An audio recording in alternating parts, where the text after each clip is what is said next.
yo soy Gelmarí Rivera Sánchez y bienvenidos a News al Día. Aquí estoy como cada semana para llevarles un resumen de las informaciones. Esta semana arrancó con la lluvia de reacciones al nombramiento que hiciera la gobernadora Jennifer González con la designación de Arthur Garfer Crowley como secretario de Estado, donde uno de los primeros funcionarios en reaccionar fue el presidente del Senado, Tomás Rivera Schatz, quien a través de sus redes sociales expresó en primera instancia que no vislumbraba líos, entre comillas, con el nombramiento de Garfer. Sin embargo, al final del día, el cuento fue otro. Esta designación del general de brigada Garfer no es una figura política nueva, ya que es el secretario en propiedad del Departamento de Seguridad Pública. Pero nada, su designación para ocupar la Secretaría de Estado alzó bandera roja a las delegaciones del Partido Popular Democrático, tanto en la Cámara de Representantes como en el Senado. Miembros de la PAVA alegaron temprano en esta semana que Garfer no podía ser confirmado como secretario de Estado por no cumplir con los requisitos constitucionales y exigieron el retiro de dicha designación. Para ser secretario del DSP, de Seguridad Pública, no se exige que por los últimos 5 años la persona resida en Puerto Rico, pero para ser secretario de Estado, sí. Y ante esto, Rivera Schatz dijo que era precipitado exigir el retiro de la designación de Garfer, sin una investigación. También advirtió que de Garfer no haber cumplido o cumplir con los requisitos constitucionales no iba a ser confirmado. Punto. Si no cumple, no cumple. Eso fueron parte de las expresiones del presidente senatorial. Y no fueron palabras vacías, porque Rivera Schatz le solicitó a la Comisión Estatal de Elecciones que acreditara el estado electoral del nominado en la isla y que confirmara si ha votado en alguna otra jurisdicción. También el presidente senatorial le solicitó directamente a Garfer Crowley sus expedientes militares y financieros para confirmar su lugar de residencia por los pasados 5 años.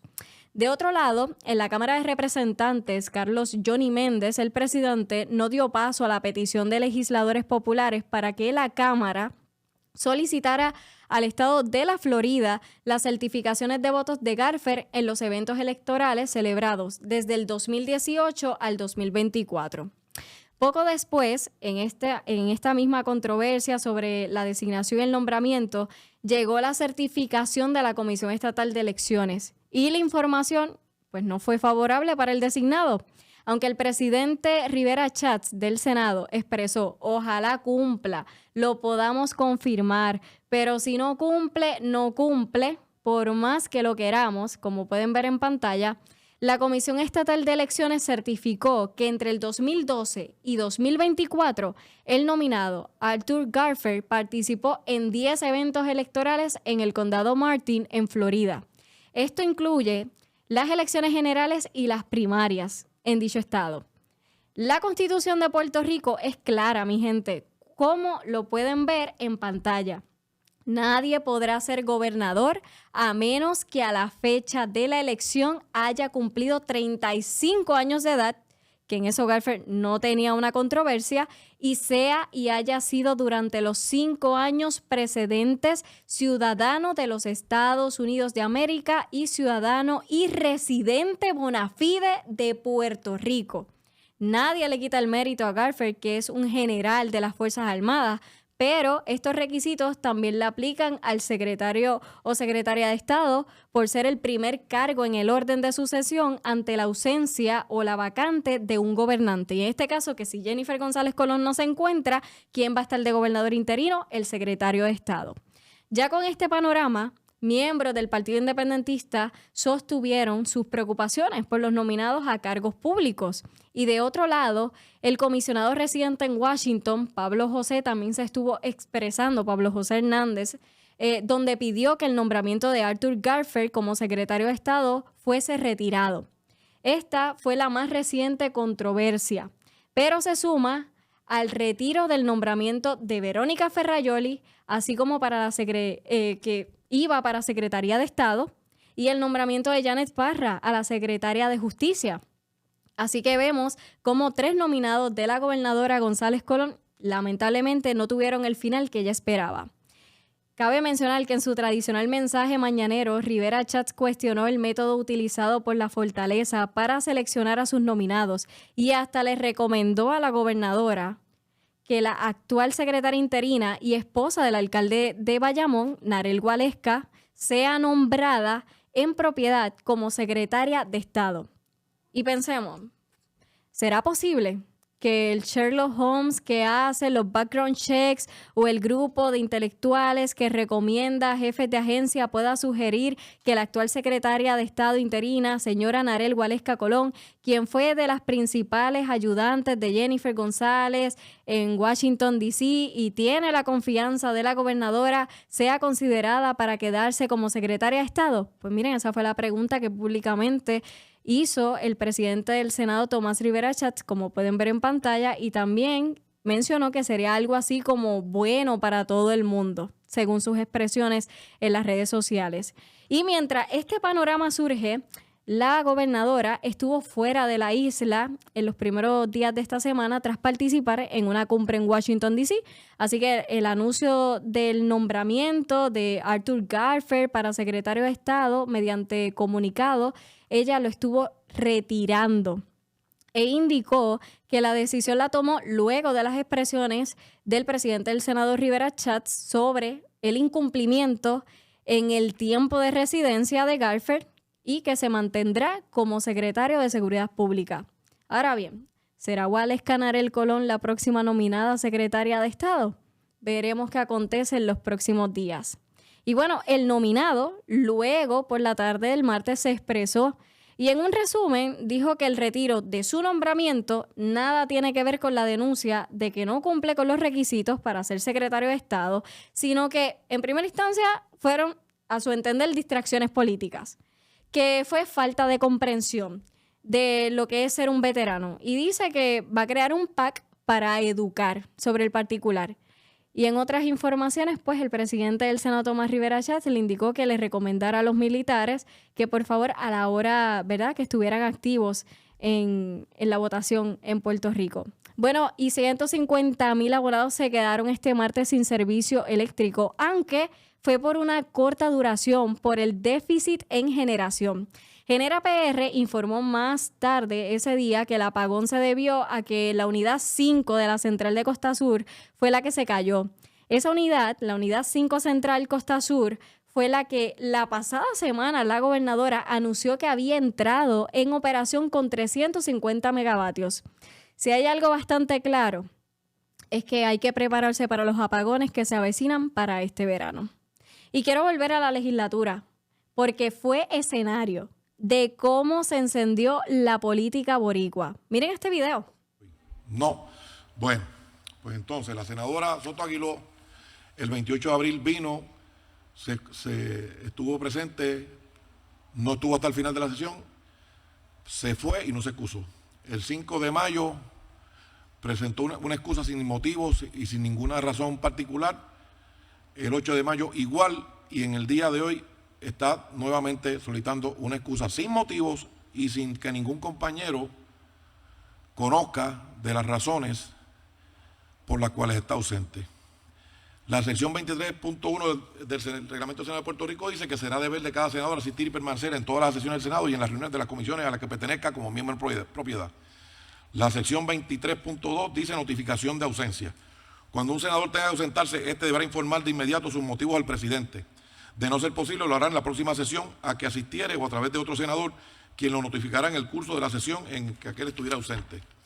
El presidente del Senado o el de una comisión, en cuanto a una reunión de esta, podrá excusar la ausencia de un senador por una razón meritoria y concederle autorización a sus fines. No obstante, deberá cumplir con lo dispuesto en el párrafo anterior. Cuando la ausencia sea por más de 3 días, el senador deberá notificar al cuerpo por escrito solicitando una autorización. Si se ausentare sin que esta haya sido concedida, estará sujeto a las sanciones disciplinarias que depende del cuerpo, salvo que evidencie en su primera comparecencia inmediata alguna razón de emergencia que le impidiera solicitar la autorización.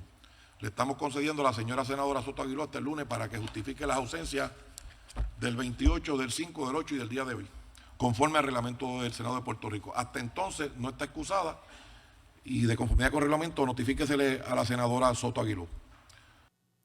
Sí. Así es, Rivera Chats le lanzó esa advertencia a la senadora Roxana Soto Aguilú, mejor conocida como la abogada motorizada, que muchas personas la conocen como la abogada motorizada. Y más que rápido que pronto, la senadora colgó un video en sus redes sociales al siguiente día cumpliendo con el requerimiento presidencial. Y mira, si te quieres enterar de estas y otras noticias, te invito a que accedas a newspr.com y te mantengas siempre conectado a través de News al Día. Cabe mencionar que sacamos, como puedes apreciar en pantalla, una exclusiva acerca del plan que mantiene el Departamento de Recursos Naturales y Ambientales con el RUM, la Universidad Recinto de Mayagüez, de la Universidad de Puerto Rico, para mitigar esta invasión de serpientes exóticas en la isla. Todos los detalles accediendo a los enlaces correspondientes de cada una. Y Miredi González, ex esposa de Daddy Yankee, le responde a la demanda por $250 millones en incumplimiento por presuntamente mal manejo de las corporaciones. Ella presentó el pasado 9 de mayo una moción solicitándole al tribunal la desestimación. Todos los detalles a través de newspr.com. Y bueno, si quieres mantenerte informado con la pura verdad, recuerda siempre estar conectados con nosotros a través de newspr.com y News al Día con Gelmari Rivera.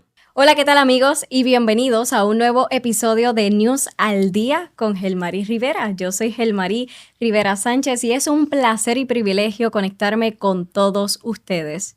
Y hoy tenemos a una invitada especial que juega un papel sumamente importante por los derechos de los consumidores en Puerto Rico. Únanse a mí para darle la cordial bienvenida a la secretaria del Departamento de Asuntos del Consumidor. Ella es la licenciada Valerie Rodríguez Erazo. Bienvenida. Gracias por la invitación.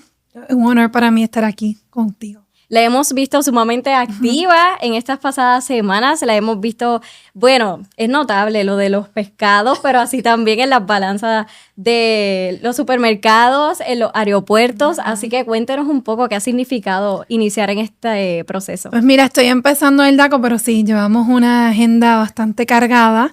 Te tengo que decir que me encontré con una agencia con unos empleados espectaculares, que no ha dicho, de hecho el último operativo que hicimos fue un viernes por la noche en La Justa, no sé si viste, que sí. Nos pusimos a básicamente fiscalizar todo lo que son los estacionamientos clandestinos en Puerto Rico, y yo pensé que mis empleados un viernes por la noche había lluvia, pues me iban a decir que no. Pues para mi sorpresa tuvimos como más de 25 empleados que me dijeron yo voy con usted, licenciada.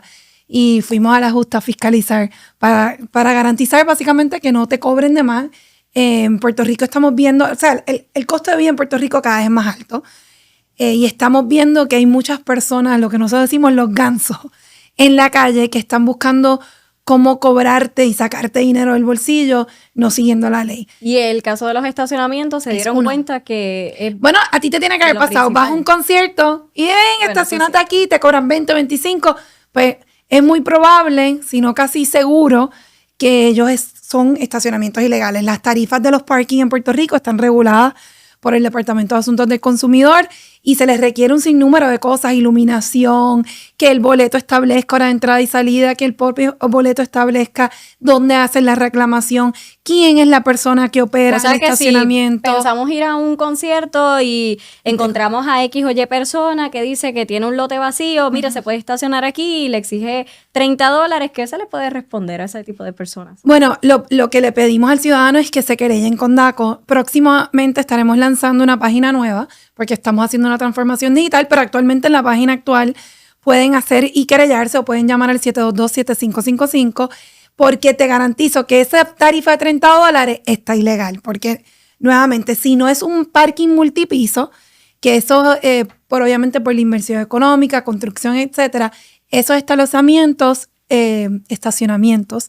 pueden estar exonerados de la fiscalización, pero sin embargo tienen que acudir al DACO para pedirme una exoneración. O sea que todos esos parking que ustedes ven en la San Sebastián que a veces te cobran $30, eso es bien probable que es ilegal y le pedimos a los ciudadanos que se querellen, busquen la información y aquellos que están haciéndolo sepan que van a tener un DACO bien vigilante. Claro. Y ya saben de primera mano aquí en News PR al Día que vienen. Vienen multas y vienen decretos y vienen ordenanzas. Y en fines de semana, no se crean que los DACO trabajan los lunes a viernes, nos vas a ver hasta los fines de semana activos. Usted también es licenciada, ¿no? Sí. ¿Cómo ha influenciado en su rol como secretaria del DACO también ser abogada y por cuántos años? Y disculpe el desconocimiento. Yo llevo 18 años como abogada litigante en el aspecto, ¿verdad? En la práctica privada más corporativo, derecho Vamos a hacer un laboral. paréntesis aquí a los compañeros de lo más popular que estaban ahí debatiendo de 20, 30 y yo, eso no se le pregunta a una mujer, pero para que tome Sí, nota también. ese Obed me choteó. Ángel Matos me quitó como 7 años y vino Obed a corregirle. Pero no, me veo joven, pero llevo 18 años litigando. ¿Civil o criminal? Civil. En el aspecto del sector, o sea, representando a agencias de gobierno como representando a clientes en el sector privado, derecho laboral, cobro de dinero, derecho corporativo. En el ambiente, ¿verdad?, del sector público, llevaba 12 años representando a la Procuradora de la Mujer, básicamente casi todos los casos de jurisprudencia sobre derecho, por ejemplo, a lactancia en Puerto Rico, son casos de esta servidora. Ley de permisos, ley 161, el controversial caso de Sol y Playa, eso lo llevó esta servidora y su bufete, que fue bien controversial, pero la realidad es que pues, yo como abogada siempre tengo que hacer que la ley se cumpla. Y sin números de casos, CNCs en salud, en agricultura, en oril, o sea que por vueltas de la vida, yo digo, porque yo nunca pensé iba a estar de abogada del sector de la industria lechera o de CNC de salud. O en la Procuraduría. O en la Procuraduría, pero pues por la misma recomendación de otros clientes que teníamos, pues siempre nos tocaron la puerta y papá Dios nos llevó en diferentes rumbos y ahora en DACO, o sea que adquiriendo más experiencia. Exactamente, esa experiencia, el haber trabajado con otros funcionarios de gobierno, también en la práctica privada, cómo también eso le ayuda ahora a dirigir el Departamento de Asuntos del Consumidor. Pues yo pienso que me ayuda muchísimo porque DACO la realidad es o sea, fuera del área de inspectores, de mis inspectores de fiscalización y los de la unidad de pesas y medidas, DACO en verdad es una agencia de derecho administrativo, es donde tú llevas una queja, una querella y se eleva y atendemos un caso. Hay jueces administrativos. Para que tú tengas una idea, un juez mío puede en un mes someter 31 a 35 resoluciones. O sea, ellos no dan abasto, trabajan muchísimo. ¿Con cuántos cuentan actualmente? Ahora mismo depende de la región. La región San Juan es la más que tiene, puede tener, de condominio son 4 y la quinta hace mitad condominio, mitad litigio. Depende de la región. Arecibo hay 2, pero ciertamente necesitamos más recursos. Porque la cantidad de industrias que DACO regula, pero por eso para mí es bien crucial la transformación digital del DACO, porque es lo que me va a permitir maximizar más mis recursos y también establecer como un foro, como un filtro.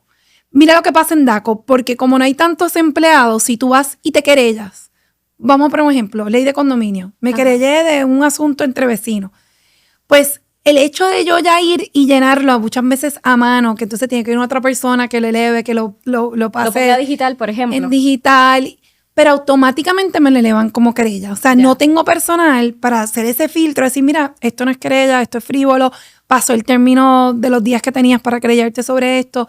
Y estamos buscando cómo usar el AI, que vamos a incorporarlo en nuestra plataforma transformación digital, para ver cómo hacemos ese filtro y evitamos que se eleven querellas que al final pues no tienen, o sea que al final base o fundamento, que no hay un remedio. No hay un remedio, pero entonces ocupas a mi juez que tiene que llamar una vista para decir, mira, aquí no hay jurisdicción o para agilizar el proceso. Varias de las ideas. Secretaria, ¿y cómo es la colaboración, verdad? Al ser un ente que puede considerarse fiscalizador, pues cómo colabora con otras agencias de gobierno y más que todo cuando se llevan los procesamientos. Pues mira, básicamente nosotros somos el ente fiscalizador a favor del consumidor puertorriqueño. La mayoría es contra comercio, la realidad es que no tengo contra gobierno, eso sería más ombudsman, por ejemplo, es el que vela porque el gobierno está atendiendo o por abordar sus querellas, los problemas existentes. Pero nosotros es más en el sector privado y lo que buscamos, como yo siempre digo, yo sé que en un mes me han visto súper activa. Pero mi intención no es, o sea, yo no quiero ser la mala de la película multar. Yo quisiera no tener que multar, yo quisiera que mis comercios cumplieran. pero ciertamente vamos a estar velando porque, de nuevo, la vida está demasiado cara. La gobernadora siempre me dijo, Valerie, yo te quiero en ese puesto porque yo sé que tú puedes ejecutar y hay que buscar la manera de facilitarle la vida a los puertorriqueños. ¿Y qué cambios le gustaría ver en legislación que ayude a los consumidores de Puerto Rico a no sentir tan fuerte el golpe? Por ejemplo, ahora los aranceles, que muchas personas consumen a través del internet y ahora no entran a aplicaciones sin entrar, ¿verdad?, en nombres específicos, pero se frenan para hacer compras online por los aranceles o por la inflación que viene mes tras mes subiendo. ¿Cómo se puede? Pues mira, tenemos una serie de medidas que va a estar presentando próximamente la gobernadora y no quisiera pues abundar que ya sea la que vamos a tener otro adelante.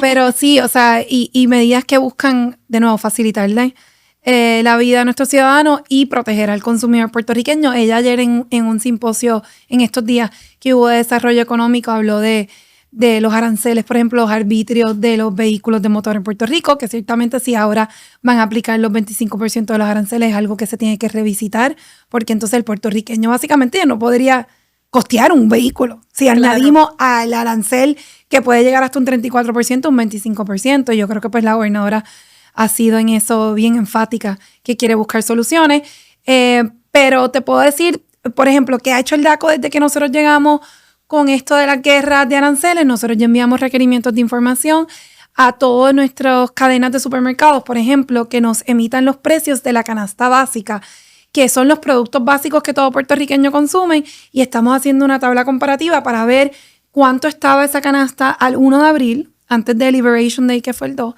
y cuánto está ahora. ¿Por qué? Porque lo que buscamos es ver que no están abusando contra el puertorriqueño y que esos márgenes de ganancia son razonables dentro de, ¿verdad?, de la inflación y los tiempos que vivimos. Y en Arroz y Habichuelas, ¿cómo pudiese poner en bullets las prioridades que tiene como secretaria del Departamento de Asuntos del Consumidor? Pues primero y más esencial, transformación digital. De nuevo, es clave para yo poder llegarle a más personas, resolverle la vida cotidiana y sus problemas que tienen con los comercios más rápido. Transformación digital, call centers, donde hay una persona. Puerto Rico tiene un problema de población de adultos mayores.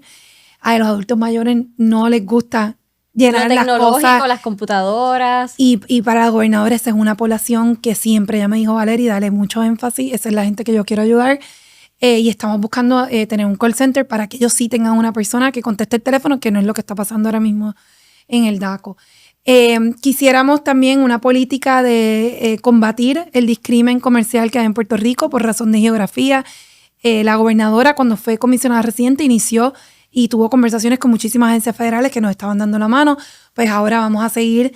Vienen unos casos bien interesantes contra multinacionales que el DACO va a estar llevando a cabo porque nos discriminan, nos ponen tarifas y rates que no aplican, que nos los ponen como si fuéramos internacional cuando nosotros somos ciudadanos americanos. Eso está requete decidido.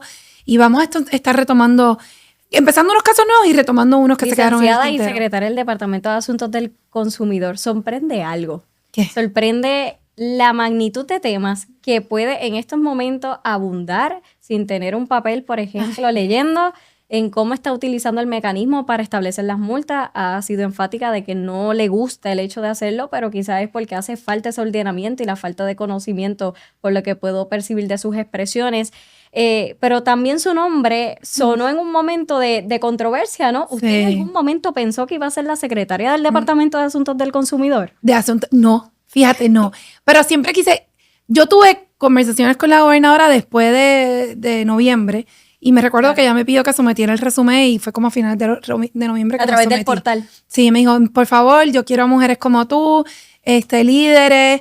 Ella siempre me decía, ya es hora que salgas de la sombra de tu esposo y de tu marido y yo quiero que la gente te conozca, tú eres una profesional. Y siempre te puedo decir que ella siempre me respaldó en eso. Hablamos de muchas agencias, en ese momento estaba entre ellas DACO, pero yo como que todavía no estaba lista, yo tengo 2 nenes pequeños, y no fue hasta después que ella me llamó y me dijo, Valerie, y yo le dije, ok, no puedo decirle que no, y la realidad es que, de nuevo, ella quiere a doers, ella necesita, 4 años no es suficiente para la transformación que necesita Puerto Rico, o sea, ella necesita arrancar, y me llamó. Bueno, y recientemente también sonó su nombre para secretaria del Departamento de Estado. Sí. Ha sido enfática diciendo no.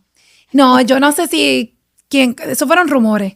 Y la realidad es que con la gobernadora ella siempre me ha hablado, siempre que hablamos es del DACO y del trabajo que estamos haciendo. Ella está súper contenta, ella quiere que nos sigamos enfocando. Pero en su Esos caso, fueron rumores que lanzaron, pero no tenían, Y esos rumores, no hacían sentido. ¿cómo usted lo percibió al escuchar que estaba sonando su nombre? Y del mismo modo, pues ciertamente tiene una familia que viene del ruedo político, que tienen una vida pública, se ha criado en este andamiaje de sistema de servicio público. Así que, ¿cómo usted percibió el que su nombre estuviera sonando para secretaria de Estado?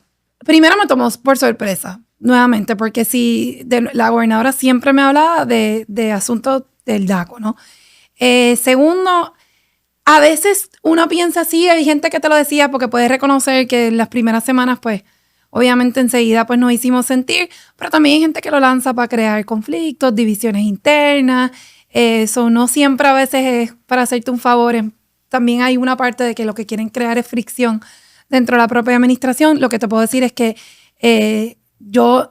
ella siempre me habló y siempre me ha hablado como secretaria del DACO, el tema de Estado nunca yo lo toqué con ella y de nuevo ella está bien contenta con el trabajo que estamos haciendo, o sea que yo creo que hubo un mix de dos, como que gente tirando el nombre para crear conflictos.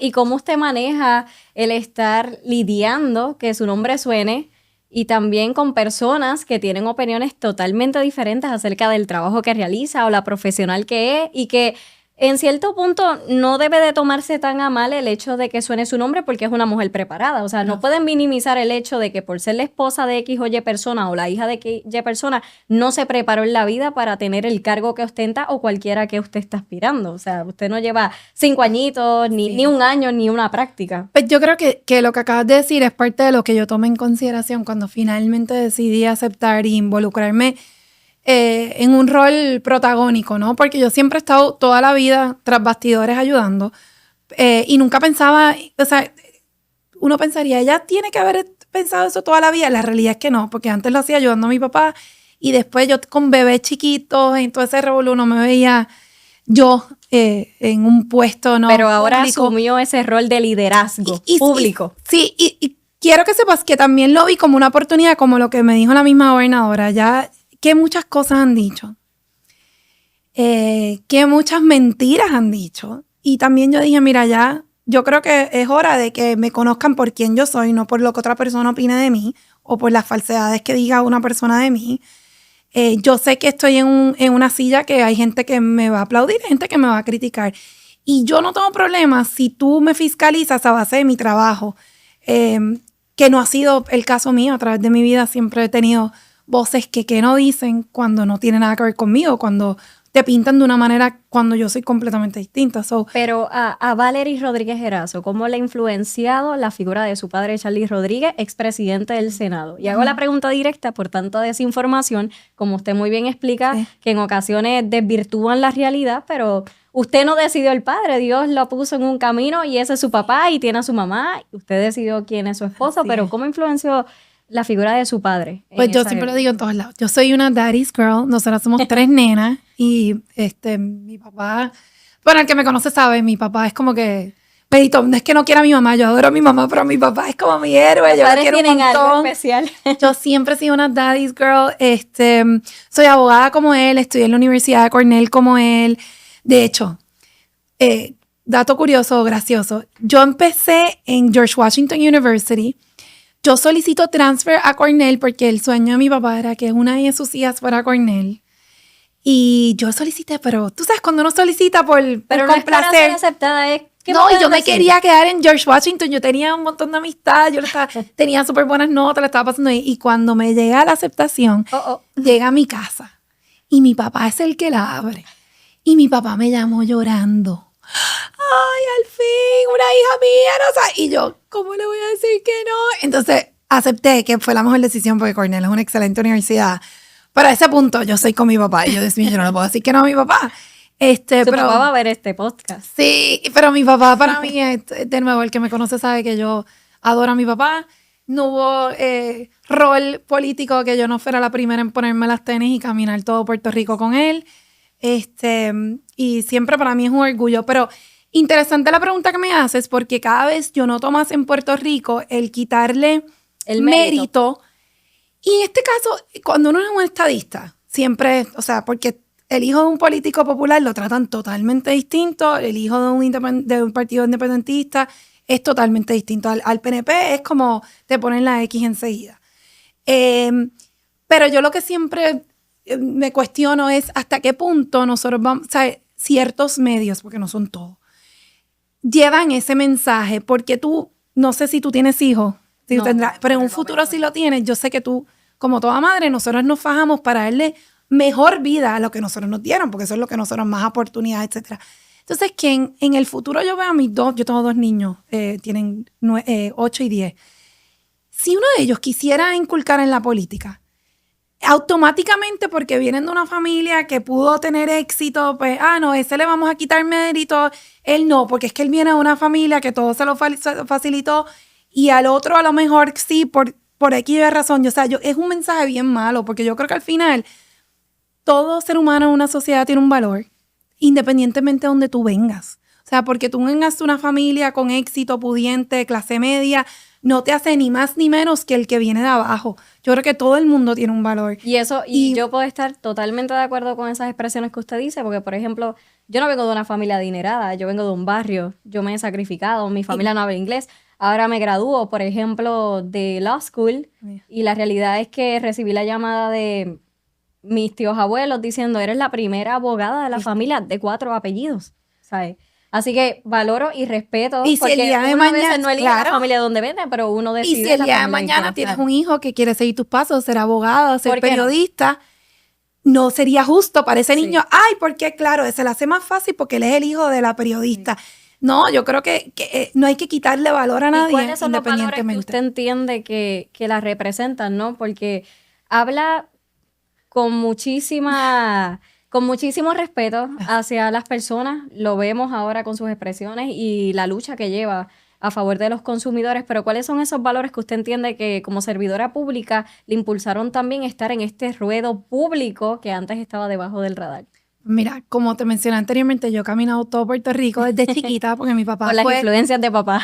Mi papá fue representante como a los 22 años, por 8 años, senador por 8, corría para alcalde de Carolina, de hecho casi gana. Después corrió para alcalde de San Juan, después fue comisionado, después entonces yo también seguí ayudando, como que crecí en esto. Y yo siempre he podido ver, ¿no? En carne propia las necesidades que atraviesan los puertorriqueños. Por eso, nuevamente, cuando decido finalmente dar ese pie al frente e involucrarme en este rol, gracias a la gobernadora que me dio la oportunidad, es porque yo siempre decía, hay que llevar lo que yo he visto de mi padre, que siempre siempre he estado siempre he estado con la cabeza en alto, la frente en alto con él, y saber todo este conocimiento que yo tengo de las necesidades que he visto mano a mano y el conocimiento que tengo en todos los andamiajes de derecho que me ha llevado por 18 años para aportar mi granito de arena. ¿Y cómo ha logrado equilibrar esa vida de servicio público y también el ámbito privado, pero también en cuestiones familiares, como madre de 2 hijos, como esposa, como mujer? Pues mira, por el día yo soy ahora la secretaria del DACO, como me dicen mis hijos. Mom, where are you? Ellos esto en inglés, Secretary of DACO, y yo sí. Pero después de las 6, o un poquito más tarde a veces, llego a la práctica de soccer de ellos. Yo soy una super soccer mom. Mis 2 hijos juegan soccer, son buenísimos. Y los weekends son para ellos. Todo estoy de cancha en cancha. Y de verdad que lo que hacen, y mi casa es como un clubhouse. La mitad del equipo de mis hijos siempre están, siempre tengo como a 8 nenes metidos en mi casa. Yo trato de hacer ese equilibrio siempre con ellos, me los gozo, me encanta verlo en los juegos. Pero, de nuevo, ahora es que yo le hablo más a ellos de política. Hace unos años atrás yo trataba ni de hablarle, como que... También pasaron tiempos difíciles como familia, o sea, tampoco podemos rechazar la idea o dejar obviado el hecho de que su esposo es Elías Sánchez. Y fueron momentos bien difíciles, bien injustos, donde no... Todavía pon algo mío y búscate los comments. Dicen, el marido es corrupto ¿de qué? Nunca lo acusaron de nada, ni de siquiera algo ético. Y todavía vivimos bajo ese estigma que crearon unos reporteros en particular. Pero fue bien injusto. Y fue los primeros años de mis hijos, yo ni la hablaba. Otra historia curiosa, yo me mudo finalmente de vuelta a Puerto Rico. mi hijo está en la escuela y tiene un tour en el Capitolio porque están aprendiendo, ¿sabes? En tercer grado que les enseñan de gobierno. Las giras de escolares. Las giras y van a Fortaleza y van... Pues como yo a mis hijos no le hablaba de eso, el día antes de Capitolio yo le tuve que explicar quién era su abuelo, qué era el PNP, qué representaba, por qué él era de ese partido, explicarle cuáles eran los otros partidos. Fue como un crash course y literalmente en la gira de la escuela es que ellos ven por primera vez el cuadro de su abuelo. ¿Y usted estuvo presente? Estuvo presente y le tomé fotos a mi fue papá. ese momento? Fue súper, súper bonito. Y mi papá estaba bien orgulloso. Mi papá sirvió como de tour guide para todo el salón. Eso fue hace 2 años y este año volvieron con el chiquito. Pero para que tú veas al nivel de un proceso, ¿verdad? Y eso es otra entrevista injusto que vivimos, donde yo traté de como que no hablarles del tema para que ellos no vieran, porque ellos sí me preguntaban, pero ¿por qué no estamos con mis papás? Porque ya no vivimos en Puerto Rico y yo cómo explicar una que por esas situación. circunstancias del pasado tuvieron que cambiar completamente su estilo de vida. Y nos afectó un montón y les afectó a ellos, pero nada, estamos aquí ahora, pero para que tú veas que hasta en eso yo le hablaba de política nacional, pero de local nada. Hasta ese día que yo le comento a mi esposo, mira, le tengo que decir quién es, porque cuando vea a su abuelo ahí en un cuadro me va a decir, pero ¿y por qué mi abuelo está aquí en un cuadro? Y ahí le explicamos y ellos adoran a mi papá. ¿Y cuáles son las metas de la licenciada Valerie Rodríguez Erazo como secretaria del DACO a corto o largo plazo? Pues mira, yo quiero volver que ese brillo del DACO, yo no sé si tú te recuerdas, tú eres bien jovencita, pero Ay, gracias, eso también pasa. DACO era de esas agencias estrellas que se escuchaba en todos lados. Yo creo que por muchos cambios que hubo, porque ciertamente han tenido unos secretarios excelentes. O sea, por eso fue que llevó a cabo esa mesa redonda hace unas semanas que estaban todos los ex secretarios del DACO y que básicamente entendemos, bueno, apúntenos usted misma. Fue excelente. ¿Cómo fue? Fue mi tercer día en DACO. Hicimos un junte de todos los ex secretarios. Como he dicho, yo me siento súper orgullosa de ser parte de ese club porque si tú vienes a ver, la calidad del profesional que nombra en DACO es excepcional. O sea, fueron después, además de líderes en aspectos políticos, líderes en la industria. Pero usted, como dice, quiere regresar ese brillo y esas 5 estrellas. Donde en DACO se hace mucho. Ha tenido... Tú ves siempre los que se quejan, pero por ejemplo, ahora mismo yo estaba pidiendo unos informes a mis 5 regiones. Díganme los casos, ¿dónde estamos? Ahora mismo, recientemente le ganamos a una ciudadana un caso contra un dealer donde se le devolvió todo el dinero del carro. Wow. Y una ciudadana que no tendría dinero para llevar ese caso en el tribunal. Esas son las cosas que uno ve y muchísimos casos como eso, pero eso no se comunicaba. Y eso es algo que pues yo quiero que la gente sepa. DACO está trabajando. El área de condominios la ley de condominios es verdad mi proyecto más grande, que próximamente vamos a estar anunciando un task force, me van a prestar abogados de otras agencias para poder reducir y hacer ese número de casos manejables. Pero ciertamente quiero volver el brillo a la agencia. Yo siempre he dicho, y en mi récord como abogada litigante, DACO, al igual que las procuradurías pequeñas, son agencias que te dan servicio directo al ciudadano y son súper necesarias. Porque cuando un ciudadano a pie tiene un problema, el jefe de agencia grande no va a tener tiempo para resolver. Son estas agencias chiquitas que tú puedes acudir y resolver tu problema. ¿Qué legado le gustaría dejar en el Departamento de Asuntos del Consumidor? Me encantaría volver a traer la agilidad y la eficiencia, que sé que lo puedo lograr porque tengo empleados excepcionales y están muy motivados. Pero sí quiero llegar a un legado de que DACO nuevamente sea esta agencia donde usted pueda acudir y se le resuelva especialmente a ese ciudadano de pie, especialmente a esa persona adultas mayores que cada vez están más solas porque sus hijos ya no viven en Puerto Rico, tienen unas necesidades espectaculares, el cheque de retiro y de seguro social no les da para la vida y se aprovechan de ellos. Son los más, las víctimas de fraude más grandes de estos que llama aquí, da tanto dinero. Son las personas de adultas mayores cuando compran equipos, vehículos, paneles solares, etcétera. Y yo quiero que ellos verdaderamente cuando vayan al DACO sepan que ya hay personas que están ahí para trabajar. Licenciada, y aunque ha descartado ser secretaria descartado, también ha sonado para otro tipo de roles. ¿Considera correr en algún punto? Es que te voy a decir la verdad. Esa es la pregunta. Todo el mundo ahora se pasa, pero a mí nunca, y genuinamente te estoy contestando con 100% honestidad, a mí nunca me ha pasado por la mente correr para ningún puesto político. y a lo mejor le chocará, ella lleva toda la vida y siempre ha aportado, pero nunca liado ni pensamiento en esa heredad. Bueno, ahora fue que decidí finalmente incurrir en un puesto público porque lo pensé mucho. Fueron muchas vivencias, buenas y muchas malas. Pero no le he dado, yo lo quiero hacer bien. Yo quiero que la gobernadora vea en mí a una funcionaria que quiera cumplir esa política pública que ella fue elegida y que vea que el DACO funciona y que estamos ahí para ayudar a la gente. Por mi parte y con todas las personas que se conectaron con nosotros, estoy sumamente agradecida de que haya aceptado la invitación a News al Día a través de News PR con Gelmaris Rivera, esta servidora. Sé que va a dar mucho de qué hablar próximamente. Sé que no sé si tiene una regla o látigo, cómo va a ser ese plan de acción en cuanto a las multas y las iniciativas, pero aquí los micrófonos están abiertos para usted y todo lo que tenga que ver con la agencia y también el momento que haya que fiscalizar lo que haya que fiscalizar. Pero agradecidos porque estuve aquí. Gracias por la invitación y cuando quiera vuelvo de nuevo. Bueno, y ustedes ya saben que tienen una cita pendiente en nuestro próximo episodio de News al Día con Gelmaris Rivera. Hasta la próxima.